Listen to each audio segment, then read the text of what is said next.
അനുനയ ചർച്ചയ്ക്ക് ശേഷവും ആലപ്പുഴയിലെ CPM നേതൃത്വത്തോടുള്ള അതൃപ്തി മാറാതെ മുതിർന്ന നേതാവ് G. സുധാകരൻ ഇന്ന് കുട്ടനാട്ടിൽ സംഘടിപ്പിക്കുന്ന VS അച്യുതാനന്ദൻ സ്മാരക പുരസ്കാര ചടങ്ങിൽ G. സുധാകരൻ പങ്കെടുക്കില്ല.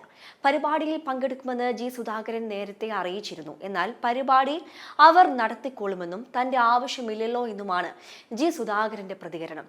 പേരിന് മാത്രമാണ് സുധാകരനെ പരിപാടിയിലേക്ക് ക്ഷണിച്ചിട്ടുള്ളത്. അദ്ദേഹത്തിന് നോട്ടീസ് പോലും നൽകിയില്ലെന്ന വിവരമാണ് പുറത്തുവരുന്നത്.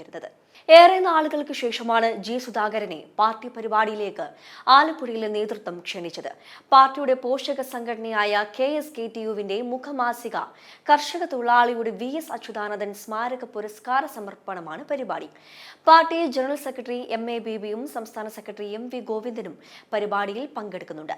നേതൃത്വവുമായി പരസ്യ പോരിലേക്ക് കടന്ന G. സുധാകരനെ കഴിഞ്ഞ ദിവസം വീട്ടിലെത്തിയ നേതാക്കൾ അനുനയിപ്പിക്കുകയായിരുന്നു. കേന്ദ്ര കമ്മിറ്റി അംഗം CS സുജാതയും ജില്ലാ സെക്രട്ടറി R. നാസറും നേരിട്ടെത്തിയായിരുന്നു പരിപാടിക്ക് അദ്ദേഹത്തെ ക്ഷണിച്ചത്. ക്ഷണം സ്വീകരിച്ച പരിപാടിയിൽ പങ്കെടുക്കുമെന്നാണ് G. സുധാകരൻ അറിയിച്ചിരുന്നത്. അതേസമയം G. സുധാകരനെ അനുനയിപ്പിക്കാനുള്ള ശ്രമങ്ങൾ തുടരുന്നതിനിടെ സ്വന്തം തട്ടകമായ അമ്പലപ്പുഴയിലെ പ്രധാന പരിപാടിയിൽ നിന്നും അദ്ദേഹത്തെ ഒഴിവാക്കി. നവംബർ 20 മുതൽ 23 വരെ പുന്നപ്രയിൽ നടക്കുന്ന 79ാമത് പുന്നപ്ര വയലാർ വാർഷികാഘോഷങ്ങളുമായി ബന്ധപ്പെട്ട ഔദ്യോഗിക നോട്ടീസിൽ സുധാകരന്റെ പേര് ഉൾപ്പെടുത്തിയിട്ടില്ല. കഴിഞ്ഞ വർഷത്തെ പൊതുസമ്മേളനത്തിൽ പ്രാസംഗികരുടെ പട്ടികയിൽ ഇടം നേടിയിരുന്ന സുധാകരനെ ഇത്തവണ ഒഴിവാക്കിയതിലൂടെ പാർട്ടിയുടെ സമീപനത്തിൽ മാറ്റം പ്രകടമാണ്. അടുത്തിടെ കടുത്ത വിമർശനങ്ങളിലൂടെ തന്റെ അതൃപ്തി അദ്ദേഹം പ്രകടിപ്പിച്ചിരുന്നു. ഇതിനെ തുടർന്നാണ് കേന്ദ്ര കമ്മിറ്റി അംഗം CS സുജാത, ജില്ലാ സെക്രട്ടറി R. നാസർ, ജില്ലാ സെക്രട്ടേറിയറ്റ് അംഗം M. സത്യപാലൻ എന്നിവരടങ്ങുന്ന സംഘം വ്യാഴാഴ്ച സുധാകരന്റെ വസതിയിലെത്തി അദ്ദേഹത്തെ സന്ദർശിച്ച് അനുനയ ചർച്ചകൾ നടത്തിയതും. പാർട്ടി പരിപാടികളിൽ അദ്ദേഹത്തെ പങ്കെടുപ്പിക്കാൻ ശ്രമങ്ങൾ ഉണ്ടാകുമെന്ന സൂചനകൾ പുറത്തുവരുന്നതിനിടെയാണ് ഈ അവഗണന.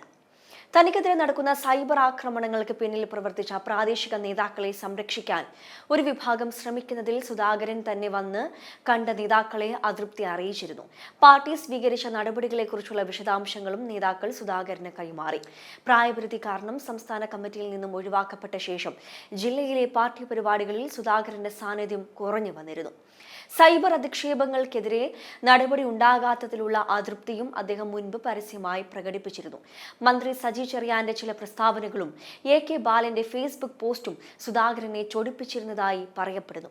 ചർച്ചകളുടെ ഭാഗമായി സുധാകരനെതിരെ പരസ്യ പ്രതികരണങ്ങൾ നടത്തരുതെന്ന് നേതാക്കൾക്ക് കർശന നിർദ്ദേശം നൽകിയിട്ടുണ്ടെന്ന് അറിയിച്ചു. സുധാകരന്റെ പരാതികളിൽ സ്വീകരിച്ച നടപടികൾ നേരിട്ട് ബോധ്യപ്പെടുത്തിയെങ്കിലും അവയിൽ തൃപ്തനല്ലെന്ന് അദ്ദേഹം നേതാക്കളെ അറിയിച്ചു. പരസ്യ വിമർശനങ്ങൾ ഒഴിവാക്കണമെന്നും നേതാക്കൾ അഭ്യർത്ഥിച്ചു. തെരഞ്ഞെടുപ്പിന്റെ പടിവാതിൽക്കൽ നിൽക്കുമ്പോൾ പാർട്ടിയിൽ ഭിന്നിപ്പുണ്ടെന്ന് വരുത്തി തീർക്കാനുള്ള ശ്രമമുണ്ടാകും. സുധാകരന്റെ വാക്കുകൾ അതിന് വഴിയൊരുക്കുകയും ചെയ്തിട്ടുണ്ട്. ഇത് ഒഴിവാക്കാനുള്ള ഇടപെടൽ ഉണ്ടാകണമെന്നാണ് നേതൃത്വം നൽകിയ മുന്നറിയിപ്പ്. മുതിർന്ന നേതാക്കൾ അദ്ദേഹത്തെ വീട്ടിലെത്തി കണ്ടതും പാർട്ടി പരിപാടിയിൽ പങ്കെടുപ്പിക്കാനുള്ള ശ്രമവുമെല്ലാം ഇതിന്റെ ഭാഗമാണ്.